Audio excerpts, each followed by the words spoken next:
So privet really sucks. I got to take all that out today, and then I got to chop down a couple trees.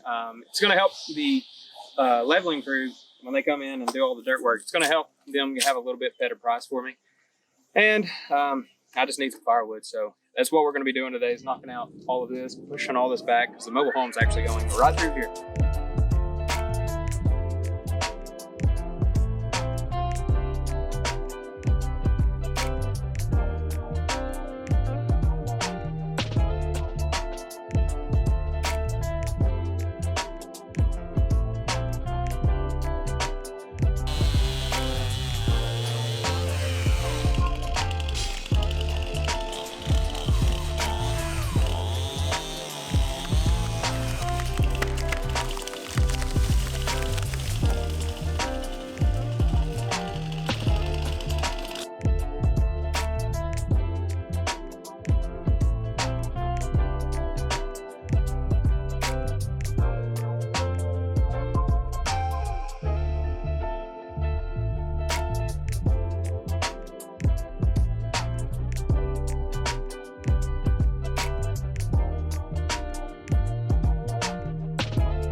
That one made me nervous.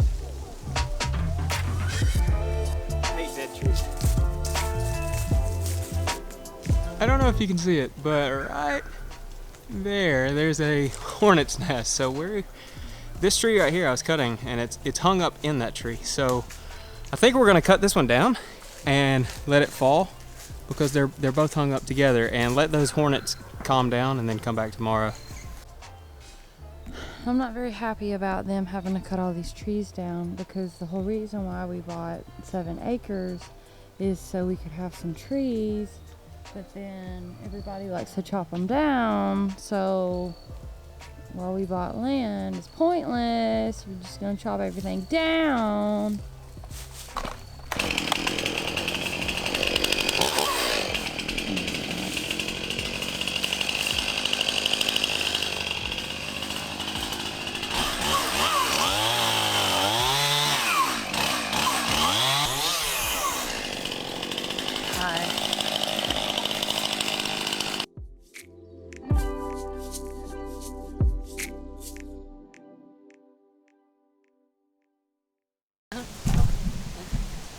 So we're taking a little bit of a break.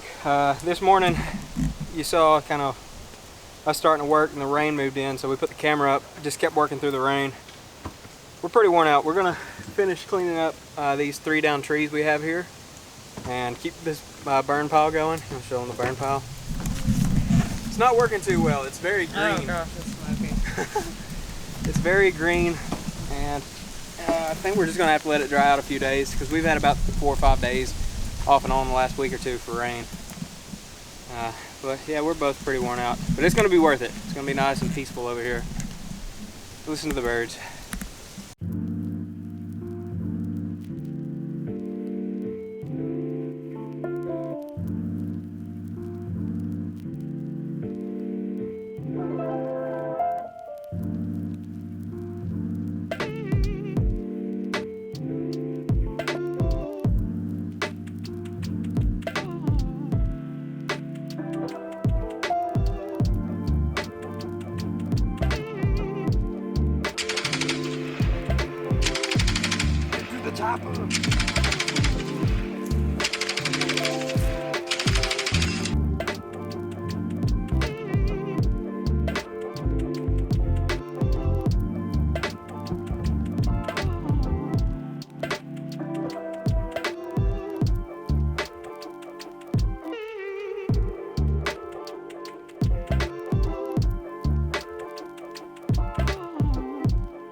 so I think I'm getting delirious.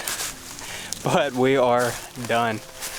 We got the dozer guy coming hopefully this weekend or next weekend, and he's gonna level all this out, put a chert pad here, and we are that much closer. After we've got the mobile home and stuff in, we're gonna have to run new fill lines because our fill lines failed, which sucks, but I mean, it's just part of it. I mean, it was put into the 60s. I'm surprised the tank's even good. It's also gonna be nice to actually be in a house. You know, and I kind of want to talk about that because, you know, when people find out we're putting a trailer over here, they might not be interested or something, which is strange because, you know, as Americans, we are super fortunate. You know, that's something living in a camper for a year has taught me. It's like when we first had the idea of living in a camper, we were like, this is a huge, like, drop in, you know, convenience and everything. We didn't really worry what people were going to think because we don't really care what people think. I mean, we saved tons of money. And I got to realizing it's like, you know, we have a roof over our head. We have heat, air, refrigerator, stove, microwave, everything. A lot of people in other countries don't have that. So if you can put your pride aside for a year and save so much money up, you know, and then buy a piece of property, if you have to get a loan on it, whatever. But I mean, use that money to, you know, we're having to do probably $12,000 worth of work here. We've got to do the fill lines, we've got to do the leveling, we've got to do run the power, run the water, all this stuff. But once that's done, you know, we're gonna have pretty much a paid off trailer that we bought for $5,000, and we're gonna be back here peaceful and debt free except for the land. We'll be able to pay the land off in 2 to 3 years, you know, and start building. It's just gonna be so nice, you know, taking that step up. And we fought for a year to be able to do this, and it's just a good feeling, you know. But just stick with your dreams, make a plan, do what you want, don't pay attention to anybody else, and you'll be so much happier with life.